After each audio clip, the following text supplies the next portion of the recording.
दशकम् 21 नन्दसुतावतारम्। सर्वेऽपि जीवा निजकर्मबद्धाः एते षडासन् द्रुहिणस्य पौत्राः तन्निन्दया दैत्यकुले प्रजाताः पुनश्च शब्दा जनकेन तैवात् तेनैव ते शौरिसुतत्वमाप्ता हताश्च कंसेन तु जातमात्राः श्रीनारदेनर्षिवरेण देवी ज्ञातं पुरा वृत्तमिदं समस्तं प्राग्दम्पती चादिति कच्छपौः स्वकर्मदोषेण पुनश्च जातौ तौ देवकी शूरसुतौ स्वपुत्रनाशादिभिर्दुःखमवापतुच्च त्वं देवकी सप्तमगर्भतो वै गृह्णन्त्यनन्दांश शिशुं स्वशक्त्या निवेच्य रोहिण्युदरे धरण्यां मर्त्यो भवेत्यच्युतमादिशच्च प्राकर्मदोषात् स सुहृन्मगो नः क्रुद्धेन शप्तो भृगुना मुरारिः दयार्ह संसारि दशामवाप्स्यन् हा देवकी गर्भमता विवेश पूर्णे तु गर्भे हरिरर्धरात्रे कारागृहे देवकनन्दनायाः जज्ञे सुदेषु अष्टमतामवाप्तः शौरिर्विमुक्तो निकटैश्च बन्धात्। सर्वत्र गोविन्दनाम संकीर्तनं गोविन्द गोविन्द। व्योमोत्तवाक्येन तवैव बालं गृह्णन्न दृष्टः खलु गेहपालैः निद्रां गतैस्त्वद्विवृतेन शौरिः द्वारेण यातो बहिराततोषम् त्वं स्वेच्छया गोपकुले यशोदानन्दात्मजा स्वापितजीवजाले अजायता भक्तजनार्तिहन्त्री सर्वं नियन्त्री सकलार्थदात्री। या देवी सर्वभूतेषु मायारूपेण संस्थिता नमस्तस्यै नमस्तस्यै नमस्तस्यै नमो नमः। तव प्रभावाद् वसुदेव एको गच्छन्न भीतो यमुनामयत्नं तीर्त्वा नदीं गोकुलमाप तत्र दास्याकरे स्वं तनयं ददौ च तयैव दत्तामदपालिकां त्वाम् आदाय शीघ्रं स ततो निवृत्तः कारागृहं प्राप्य ददौ प्रियायै स चाभवत्पूर्ववदेव भक्तः त्वत्रोदनोतापितगेहबाले निवेदितो भोजपति समेत्य त्वां पादयुग्मग्रहणेन कुर्वन् अतः शिरस्कां निरगात् गृहान्तात् स पोतयामास शिलातले त्वां सद्यः समुत्पत्य करादमुष्य दिवि स्थिता शङ्खगतातिहस्ता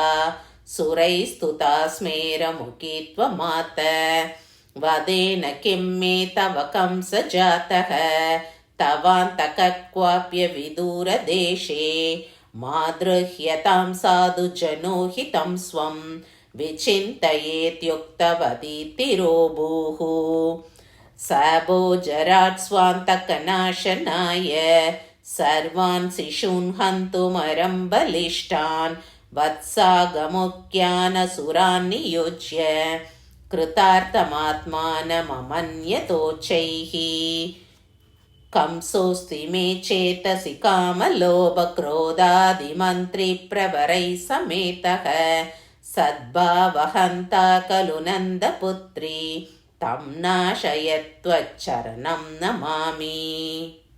ततो भवतु पासको झटिति मृत्युपाशादिव प्रमुच्य तरसैव सा समधिरूढरूपान्तरा अतस्तलमजग्मुषी विहसतष्टबाहुस्फुरन् महायुधमहोकथा किल विहाय सा विद्युते। ॐ श्रीमात्रे नमः। सर्वमङ्गलमाङ्गल्ये शिवे सर्वार्थसाधिके शरण्ये त्र्यम्बके गौरी नारायणि नमोऽस्तुते। दशकम् 22 कृष्णकथै। श्रियः पतिर्गोमलमूत्रगन्धिन्यस्तः प्रभो गोपकुले विषण्णः कृष्णाभितो वत्सभगादिभीतो रुदन् सदा देवि निनाय बाल्यम् हय्यं गवीनम् अतितं पयश्च गोपीर्विलज्जः सततं ययाचे स चाम्बया घोरसशौर्यः सुञ्चुर् उलूकले पाशवरेण बद्धः वनेषु भीमा तपशुष्कगात्रो गाचारयन् कण्टकवित्तपादः वन्याम्बुपायी फलमूलभक्षी दिने दिने ग्लानिमवाप कृष्णः दैवेन मुक्तः स च गोपदास्यात् अक्रूरनीतो मथुरां प्रविष्टः कंसं निहत्यापि हदाभिलाषः तत्रोग्रसेनस्य बभूव दासः दृष्ट्वा जरासन्त च मुम्बयेन स बन्धुमित्रो मथुरां विहाय धावन् कथञ्चित् बहुदुर्गमार्तः स द्वारकाद्वीपपुरं विवेश स रुक्मिणीं जाम्बवतीं च भामां कन्यास्तथाद्व्यष्टसहस्रमन्याः समुद्वहन् सस्मितनर्मलाभः क्रीडां रुकोऽभूत् सततं वधूनां सदस्युवृत्तिस्त्रिदिवाज्जगार भामानुयुक्तसुरपारिजातं सत्या च तं गोवृषवत्सरोषं बत्वा तरौ दुर्वचसाभ्यषिञ्चत् श्रीनारदायादितये तया स दत्तोदमुक्तो मुनिना च नीतः ततस्तयास्मै कनकं प्रदाय पुनर्गृहीतस्त्रपयापमौनम् सूतिगृहाद् भीष्मकजासुते स प्रत्युम्ननाम्नीश्वरि शम्बरेण हृते शिशौ निर्मतिताभिमान उच्चैरुतं स्वां शरणं प्रपन्नः पुत्रार्तिनीं जाम्बवतीमपुत्रां स तोषयिष्यन् उपमन्युशिष्यः मुण्डी च दण्डी च शिवस्य शैले मन्त्रं जपन् घोरतपच्चकार वरेण भर्गस्य दशात्मजान् सा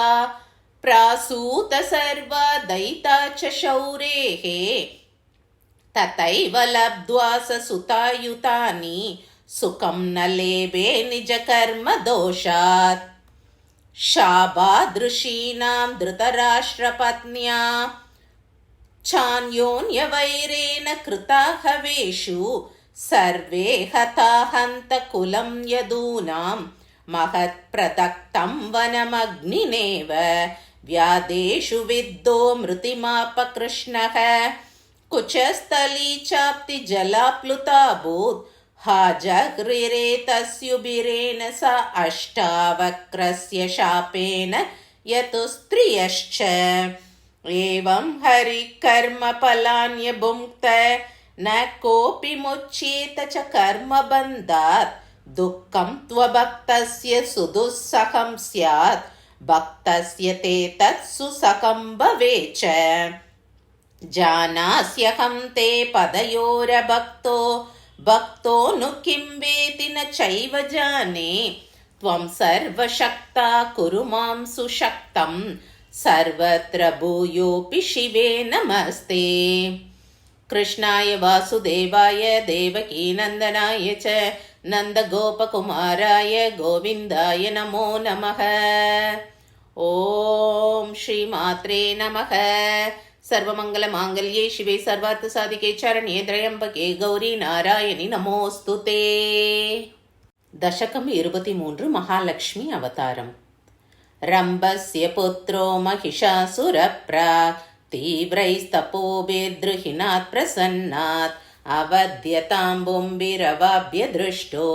न मे मृतिः स्यादिति च व्यचिन्तेत् स शिक्षुराद्यैरसुरैः समेतः शक्रादिदेवान् युधि पद्मजं च रुद्रं च विष्णुं च विजित्य नाके वसन् बलात् यज्ञहविर्जहार चिरं भृशं दैत्यनिपीडितास्ते देवा समं पद्मजशङ्कराभ्यां हरिं समेत्यासुरदौष्ट्यमूचुः त्वां संस्मरन् देवि मुरारिराह सुरा वयं तेन रनेदि घोरे पराजिता दैत्यवरो बलिष्ठः मत्तो भृशम्बुम्बिरवत्यभावान् नस्त्रियो युद्धविचक्षणाश्च तेजोभिरेका भवतीह नश्चेत् सैवासुरान् भीमबलान् निहन्ता यथा भवत्येतदरं तथैव सम्प्रार्थयामोऽवतु नो महेशी एवं हरौ वक्तरि पद्मजातात् तेजो भवद्राजसरक्तवर्णं शिवादभूत्तामसरौभ्यवर्णं नीलप्रभं सात्विकमश्युताश्च तेजांस्य पूवन् विवितानि शक्रमुखामरेभ्यो मिषतो किलस्य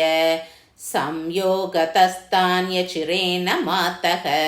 स्त्रीरूपमष्टादशहस्तमापुः या देवी सर्वभूतेषु लक्ष्मीरूपेण संस्थिता नमस्तस्यै नमस्तस्यै नमस्तस्यै नमो नमः तत्तु त्वमासि शुभदे महालक्ष्म्याख्या जगन्मोहनमोहनाङ्गी त्वं ह्येव भक्ताभयदानदक्षा भक्तदृहाम्बीतिकरिश्च देवी सत्यस्त्वमुच्चै च कृषेटहासं सुरा प्रहृष्टा वसुधा च कम्पे चुक्षोभसिन्धुर्गिरयो विचेलुः दैत्यश्च मत्तो महिषच्चुकोप त्वां सुन्दरीं चारमुखात् स दैत्यो विज्ञाय कामी विससर्ज दूतं सचेश्वरीं दैत्यगुणान् प्रवक्ता त्वां नेतु कामो विफलोद्यमोऽभूत् प्रलोभनैस्त्वामतदेव शक्तिं ज्ञात्वापि वाक्यैरनुनेतु कामः एकैकशः प्रेषयति स्म दूतान् त्वां कामिनीं कर्तुमिमेन शेकुः अवेहि मां पुच्छविषाणहीनं भारं वहन्तं महिषं त्विभातं हिंसन्ति मां स्वार्थिजनास्त्वमेव रक्षाकरी मे शुभदे नमस्ते नमस्तेस्तु महामाये श्रीपीठे सुरपूजिते शङ्कुचक्रगताहस्ते महालक्ष्मी नमोऽस्तु ते। ॐ श्रीमात्रे नमः। सर्वमङ्गलमाङ्गल्ये शिवे सर्वार्थसाधिके शरण्ये त्र्यम्बके गौरी नारायणि नमोऽस्तु ते। दशकम् 24 महिषासुरवधं देवी स्तुति। देवी त्वया बाष्कलदुर्मुखादिदैत्येषु वीरेषु रनेहतेषु सत्वाक्यतस्त्वामनुनेतु कामो मोघप्रयत्नो महिषच्चुकोप त्वां कामरूपकुरपुच्छशृङ्गैः नानास्त्रशस्त्रैश्च भृशं प्रहर्ता गर्जन् विनिन्दन् प्रहसन् दरिद्रीं प्रकम्पयं चासुरराड्युयोध जपारुणाक्षी मधुपानतुष्टा त्वं चारिनारेर्महिषस्य कण्ठं छित्त्वा शिरो भूमितले निपात्य रणाङ्गनस्था विभूतैस्तुता भूः मातस्त्वया नो विभतो निरस्ता अशक्यमन्यैरितमद्भुताङ्की ब्रह्माण्डसर्गस्थितिनाशकर्त्रीं कस्त्वां जयेत् केन कथं कुतो वा विद्यास्वरूपासि महेशि यस्मिन् स वै परेषां सुगतः कविश्च त्वं वर्तसे यत्र सदाप्यविद्यास्वरूपिणी सत्त्वदमपशु स्यात् कृपाकटाक्षास्तव देवि यस्मिन् पतन्ति तस्यात्मजवित्तधाराः यच्छन्ति सौख्यं न पतन्ति यस्मिन् त एव दुःखं तदतेस्य नूनम्। पश्याम नित्यं तव रूपमेतत् कथाश्च नामानि च कीर्तयाम नमाम मूर्ध्ना पदपङ्कजे ते स्मराम कारुण्यमहाप्रवाहम् त्वमेव मातासि दिवौकसाम्नो नान्या द्वितीया हितदान दक्षा अन्ये सुता वा तव सन्ति नो वा न रक्षितानस्त्वदृते महेशी क्व त्वं वयं क्वेति विचिन्त्य सर्वं क्षमस्व नो देव्यपरातजालं यदा यदा नो विपतो भवन्ति तदा तदा पालय पालयास्मान् इति स्तुवत्सु त्रिदशेषु सत्यः कृपाश्रुनेत्रैव तिरोदतात ततो जगद्देवि विभूतिपूर्णं बभूव धर्मिष्ठसमस्तजीवं त्वां संस्मरेयं न च वा स्मरेयं विपत्सु मा विस्मर मां विमूढं रुदन् पिडालार्भकवन्न किञ्चित् शक्नोमि कर्तुं शुभदे नमस्ते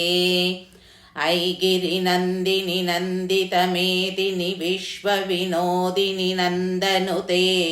गिरिवरविन्त्यशिरोदिनि वासिनि विष्णुविलासिनि जिष्णुनुते भगवति हेशिति कण्डकुडुम्बिनि पूरि कुडुम्बिनि पूरि कृते जय जय हे महिषासुरमर्दिनि रम्यकपर्दिनि शैलसुते ॐ श्रीमात्रे नमः सर्वमङ्गलमाङ्गल्ये शिवे सर्वार्थसाधिके शरण्ये त्र्यम्बके गौरी नारायणि नमोऽस्तुते दशकम् 25 மகா சரஸ்வதி அவதாரம் சும்பாதிவதம் அதாமரா சத்ரு விநாச திருப்தாக சிராய பக்தியா பவதீம் பஜந்தக மந்தி பவத் பக்தி ஹிருதக்ரமேன புனश्च दैत्याभिभवं समीयुः சும்போ நிசும்பச்ச சகோதரौ ஸ்வைः प्रासादितात् पद्मभवात् तपोभिः स्त्रीमात्रवध्यत्वमवाप्य देवान् जित्वा रनेत्यूषतुरैन्द्रलोकम् पृष्ठश्रियस्ते तु गुरूपदेशात्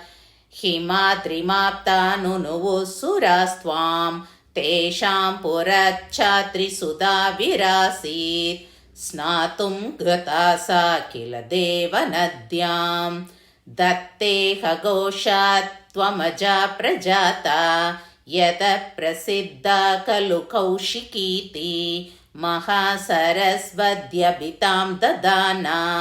त्वं राज्यसि शक्तिरितीर्यसे च या देवी सर्वभूतेषु विद्यारूपेण संस्थिता नमस्तस्यै नमस्तस्यै नमस्तस्यै नमो नमः हिमाद्रिशृङ्गेषु मनोहराङ्गी सिंहादिरूढा मृदुगानलोला श्रोत्राणि नेत्राण्यपि देहभाजां चकर्षिताष्टादश बाहुयुक्ता विज्ञाय सुम्बः किल दूतवाक्यात् त्वां मोहनाङ्गीं दयितां चिकीर्षुः त्वदन्तिके प्रेषयति स्म दूतान्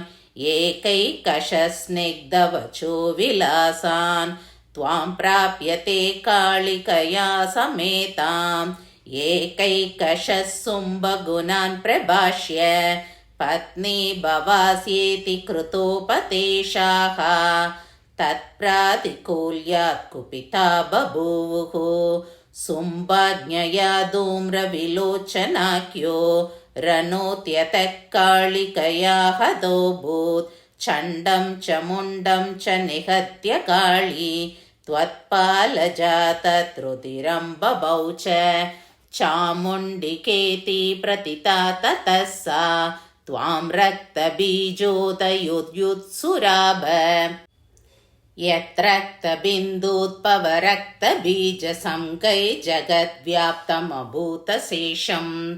ब्रह्मेन्द्रपाशादिकदेवशक्तिकोट्योरनं चक्रुररादिसंगैः तत्सङ्गरं वर्णयितुं न शक्तः सहस्रजिह्वोऽपि पुनः किमन्ये रनेति घोरे विवृताननासा काली स्वजिह्वां खलु चालयन्ति त्वच्छस्त्रकृत्ता किल रक्तबीजरक्तं बभौ कर्जनभीतदैत्या त्वया निसुम्बस्य शिरो निकृत्तं सुम्बस्य तत्कालिकयापि चान्ते अन्ये सुरास्त्वां शिरसा प्रणम्य पाताळमापोस्त्वदनुग्रहेण हतेषु देवारिपुषु प्रणम्य त्वां तुष्टुवुः स्वर्गमकुः पुनश्च ते पूर्ववद्यज्ञहविर्हरन्तो भूमाववर्षन् जगृसुश्च मर्त्याः मातर्मदीये हृति सन्दितं बदर्पा विमानात्यसुरा बलिष्ठाः निहत्य तान् देह्य भयं सुखं च त्वमेव माता मम ते नमोऽस्तु। या कुन्तेन्दु तुषारहारतवला या शुभ्रवस्त्रावृता या वीणावरदण्डमण्डितकरा या श्वेतपद्मासना या ब्रह्माच्युतशङ्करप्रभृतिभिः देवैः सता पूजिता सा मां पातु सरस्वती भगवती निःशेषजाट्यापहा। ॐ श्रीमात्रे नमः। सर्वमङ्गलमाङ्गल्ये शिवे सर्वार्थसाधिके शरण्ये त्र्यम्बके गौरी नारायणि नमोऽस्तु ते। दशकम् 26 सुरदकथै। राजा पुरासीत् सुरदाभिधानः स्वारोचिषे चैत्रकुलावतंसः मन्वन्तरे सत्यरतो वदान्यः सम्यक् प्रजापालनमात्रनिष्ठः वीरोऽपि दैवात् समरे सकोला विध्वंसिभिः शत्रुबलैर्जितः सन् त्यक्त्वा स्वराज्यं वनमेत्य शान्तं सुमेधसम्प्राप मुनिं शरण्यं तपोवनं निर्भयमावसन् दृच्छायाश्रितः शीतलवातपृत्तः स एकदा राज्यगृहादिचिन्ता पर्याकुलः कञ्चिदपश्यदार्तं राजा तमूचे सुरतोऽस्मि नाम्ना जितोरिभिर्भ्रष्टविभूतिजालः गृहातिचिन्तामदितान्तरङ्गः कुतोऽसि कस्त्वं वद मां समस्तम् श्रुत्वेति स प्रत्यवदत् समाधिनामास्मि वैश्यो हृतसर्ववित्तः पत्नी सुदात्यै स्वगृहान् निरस्तः तथापि सोत्कण्ठमिमान् स्मरामि अनेन साकं सुरतो विनीतो मुनिं प्रणम्याह समाधिनामा गृहान् निरस्तोऽपि गृहाति चिन्तां करोति सोत्कण्ठमयं महर्षे ब्रह्मैव सत्यं परमद्वितीयं मिथ्या जगत् सर्वमिदं च जाने तथापि मां पादत एव राज्यगृहाति चिन्ता वद तस्य हेतुम् ऊचे तपस्वी शृणु भूपमाया सर्वस्य हेतुः सगुणा गुणा सा बन्धं च मोक्षं च करोति सैव सर्वेऽपि मायावशका भवन्ति ज्ञानं हरेरस्ति विदेश्च किन्तु क्वचित् कदाचिन्मिलितौ मितस्तौ विमोहितौ कस्त्वमरेणुकस्त्वम् एवं विवादं किल चक्रतु स्म ज्ञानं द्वितैकं त्वपरोक्षमन्यत् परोक्षमप्येतदवेहि राजन्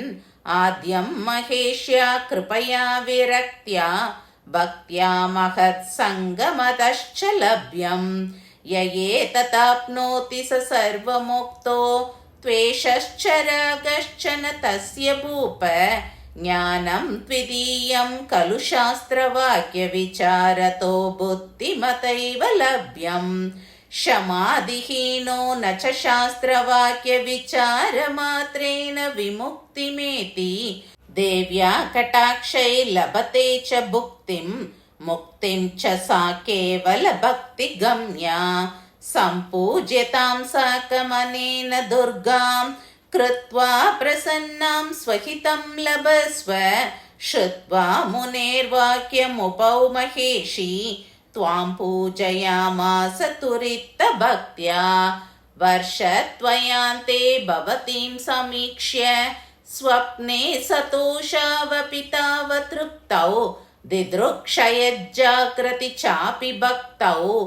आचेरतुर्द्वौ कठिनव्रतानि वर्षत्रयान्ते सुमुखीं प्रसन्नां त्वां वीक्ष्य तौ तुष्टुवतु प्रहृष्टौ दैवात् समाधिस्त्वदनुग्रहेण लब्ध्वा परं ज्ञानमवापमुक्तिं भोगाभिरक्तसुरतस्तु शीघ्रं निष्कण्टकं राज्यमवाप भूयः मन्वन्तरे भूपतिरष्टमे स सावर्णिनामा च मनुर्बभूव त्वं भुक्तिकामाय ददासि भोगं मुमुक्षवे संश्रुतिमोचनं च किञ्चिन्न पृच्छामि परं विमूढो नमामि ते पादसरोजयुग्मम्। ॐ श्रीमात्रे नमः। सर्वमङ्गलमाङ्गल्ये शिवे सर्वार्थसाधिके शरण्ये त्र्यम्बके गौरी नारायणि नमोऽस्तुते। दशकं 27 शताक्षी अवतारम्। दैत्यः पुरा कश्चन दुर्गमाख्यः प्रसादितात् पद्मपवात् तपोभिः अवैदिकं वैदिकमप्यगृह्णान् मन्त्रं समस्तं दिवि सज्जयैषि वेदे गृहीतेदितिजेन विप्राः श्रुतिस्थिरा विस्मृतवेदमन्त्राः सान्त्यानि कर्माण्यपि नैव चक्रुः क्षितिस्त्ववेदाध्ययना बभूव हृतेषु मन्त्रेष्वखिलेषु पूजा यज्ञातिभूमौ न कृतं मनुष्यैः सुरा अशक्तास्तदलापखिन्ना दैत्येन युद्धे बलिना जिताश्च त्यक्त्वा दिवं ते गिरिगह्वरेषु निलीय वर्षाणि बहूनि निन्युः वृष्टेरभावाद्धरणी च शुष्कजलाक्षयातर्षनिपीडिताभूत् सर्वे दृशार्ताश्च हिमाद्रिमेत्य त्वां ध्यानपूजानुतिभिर्भजन्तः प्रसादयामासुरनेककोटिब्रह्माण्डकर्त्रीमखिलार्थहन्त्रीं दृष्टा दयात्राक्षिशता त्वमेभिः कृपाश्रुवर्षैर्नवरात्रमुर्व्यां जलाशयान् पूर्णजलां च कर्त जनाशताक्षीत्यभितां ददुस्ते। सर्वमङ्गलमाङ्गल्ये शिवे सर्वार्थसाधिके शरण्ये त्र्यम्बके गौरी नारायणि नमोऽस्तुते। क्षुत्पीडितानां च चराचराणां सर्वत्र नानाविधमन्नमिष्टं स्वातूनि मूलानि फलानि चादाः शाकम्भरीति प्रतिता ततो भूः दैत्यस्तु विज्ञाय समस्तमस्त्रशस्त्रैः ससैन्यप्रहरन् वपुस्ते रणाङ्गने सायकवित्तगात्रः सशब्दमुर्व्यां तरुवत्पपात स चासुरात्मा खलु वेदमन्त्रान् चिरं पटं स्वामपि वीक्षमानः गतायुराविश्य परात्मनि त्वय्यवापमुक्तिं मिषतां सुराणां वेदान् हृतानब्जभवानने त्वं पुनश्च निक्षिप्य जगत्सुरक्षां कृत्वा नुता देवगणैर्नरैश्च तुष्टातिरोभू करुणार्द्रनेत्रा भक्तस्य वै दुर्गतिनाशिनी त्वं सुखप्रदा दुर्गमहन्त्रिमातः दुर्गेति नाम्ना विदिता च लोके विचित्ररूपास्तव देवि लीलाः कोऽप्यस्ति चित्ते मम दुर्गमोऽयं ज्ञातस्त्वया नैव मया तु देवी यः सन्ततं दृह्यति मे तमाशु संहृत्य मां रक्ष नमो नमस्ते। ॐ श्रीमात्रे नमः। सर्वमङ्गलमाङ्गल्ये शिवे सर्वार्थसाधिके शरण्ये त्र्यम्बके गौरी नारायणि नमोऽस्तुते। दशकम् 28 शक्ति अवमान दोषम्। हालाहलाज्ञानसुरान् पुरातु निजघ्न दुर्विष्णुहरौरनान्ते स्वेनैव वीर्येण जयोऽयमेवं तौ मोहितौ दर्पमवापतुच्च ततो वितिस्तौ तरुवद्विचेष्टौ तेजो विहीनावभिवीक्ष्य भीतः निमीलिताक्षः सकलं विचिन्त्य जानन् सुतान् दक्षमुखानुवाच पुत्रा हरिं पश्यत दुर्जटिं च यौनष्टशक्ति खलु शक्तिकोपात् ततो जगत्पारयुतोऽस्मि यूयं शक्तिं तपोभिकुरुत प्रसन्नां शक्ते प्रसादेन हि पूर्ववत्तौ स्यातां यशो वृत्तिरनेन व स्यात् शक्तिश्च यत्रावतरत्यमोघम् एतत् कुलं याति कृतार्थतां च शक्ते कटाक्षै जगतोऽस्तु भद्रम् एवं निशम्याशु हिमात्रिमेत्य दक्षादयोध्यानजपादिभिस्त्वाम् आराध्य भक्त्याप्तत् शतानि निन्युः दृष्टा पुरस्तैस्तु नुता त्वमात भीत्यालमार्त्या च हितं ददामि गौरी च लक्ष्मीश्च ममैव शक्ति ते शम्भवे प्राहरये च दत्ते तौ शक्तिसाहायत एव दैत्यान् निजघ्नतु सत्यमितं तु दाप्याम् हा विस्मृतं शक्त्यवमानदोषात् विनष्टशक्ति खलु तावभूतां तौ पूर्ववत्स्तामिह शक्तिरेका जायेत दक्षस्य कुले मदीया क्षीराप्तिदोन्या च पुरारिराद्यां गृह्णातु पश्चादितरां च विष्णुः सर्वे स्वशक्तिं परिपूज्य मायाबीजातिमन्त्रान् विधिवज्जबन्तः विराट् स्वरूपं मम रूपमेतत् सच्चित् स्वरूपं च सदा स्मरेत प्रयात तुष्टा जगतां शुभं स्यात् एवं त्वमाभाष्य तिरोददात कारुण्यतस्ते गिरिशो हरिश्च शक्तावभूतां निजकर्म कर्तुम् मातः कटाक्षा मयि ते पतन्तु मास्तु मे शक्त्यवमान पापं सर्वान् स्वधर्मान् करवाण्यभीतो भद्रं मम स्यात् सततं नमस्ते। ॐ श्रीमात्रे नमः। सर्वमङ्गलमाङ्गल्ये शिवे सर्वार्थसाधिके शरण्ये त्र्यम्बके गौरी नारायणि नमोऽस्तुते। दशकम् 29 देवी पीठोत्पत्ति। अतैकदा दृश्यत दक्षगेहे शाक्तं महस्तश्च बभूव बाला विज्ञायते शक्तिमिमां जगत्सु सर्वेऽपि हृष्टा अभवत् क्षणश्च दक्षस्वगेहा पतितां चकार नाम्ना सतीं पोषयति स्म तां सः स्मरन् वचस्ते गिरिशाय काले प्रदायतां द्वौ समतोषयश्च एवं शिवशक्तियुतः पुनश्च बभूव गच्छत्सु दिनेषु दक्षः दैवात् शिवद्वेषमवापदेहं तत्पोषितं स्वं विजहौ सती च दुःखेन कोपेन च हासतीति मुहुर्वदन्नोद्धृतधारदेहः बभ्राम सर्वत्र हरः सुरेषु पश्यत्सु शाङ्की शिवमन्वचारीत् रुद्रां सविन्यस्त सती शरीरं विष्णुः शरौगैर्बहुशच्च कर्त एकैकशप्पेतुरमुष्यकण्डा भूमौ शिवे सहस्रशतं स्थलेषु यतो यतपेतुरिमे स्थलानि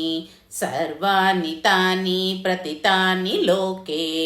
इमानि भूतानि भवानि देवि पीठानि सर्वागहरानि भान्ति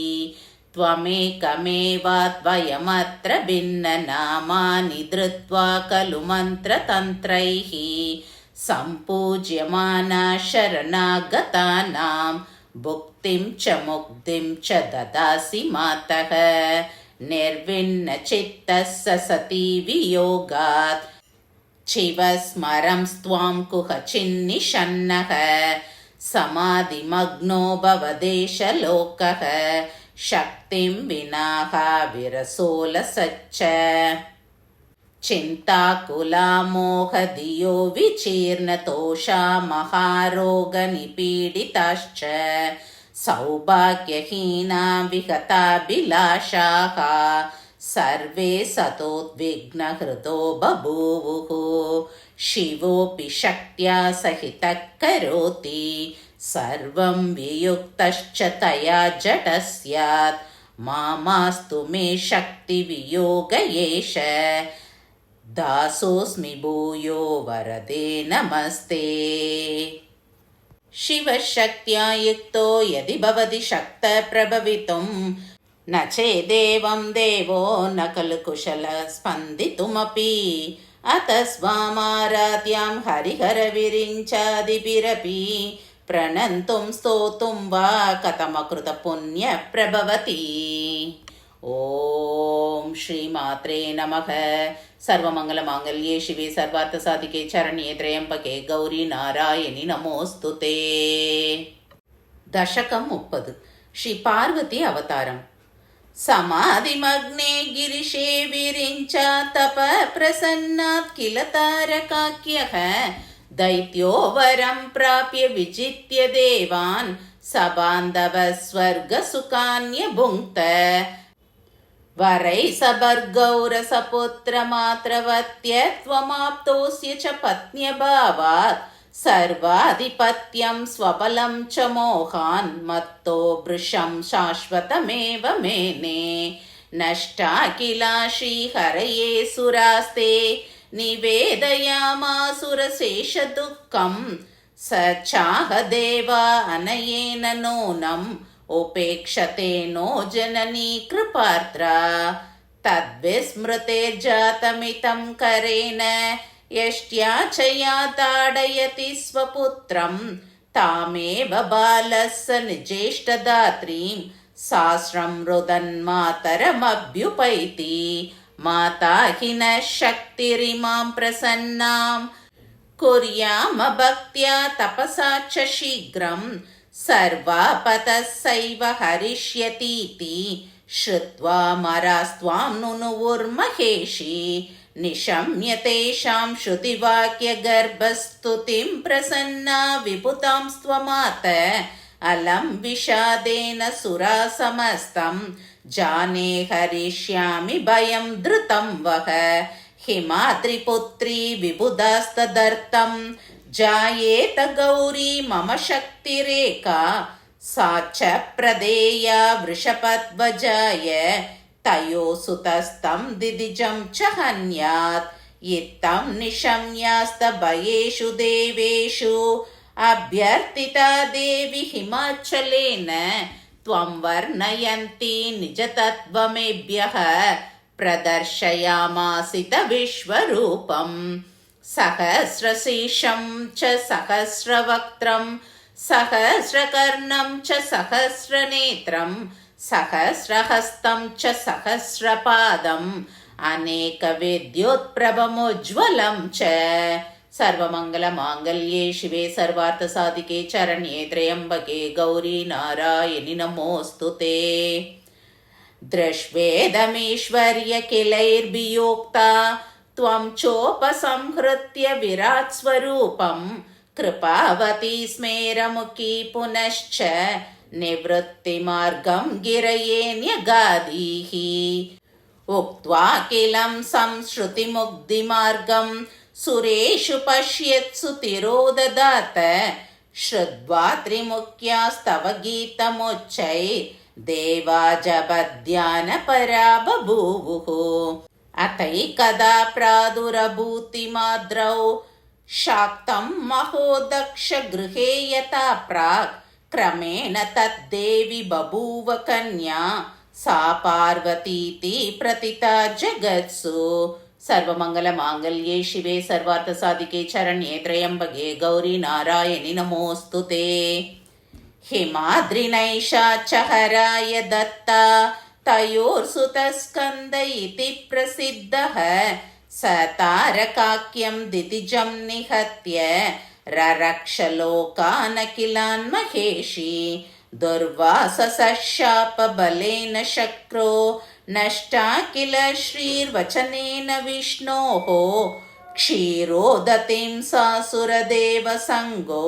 ममन्त तस्मादुतपुश्च लक्ष्मीः सर्वमङ्गलमाङ्गल्ये शिवे सर्वार्थसाधिके शरण्ये त्र्यम्बके गौरी नारायणि नमोऽस्तुते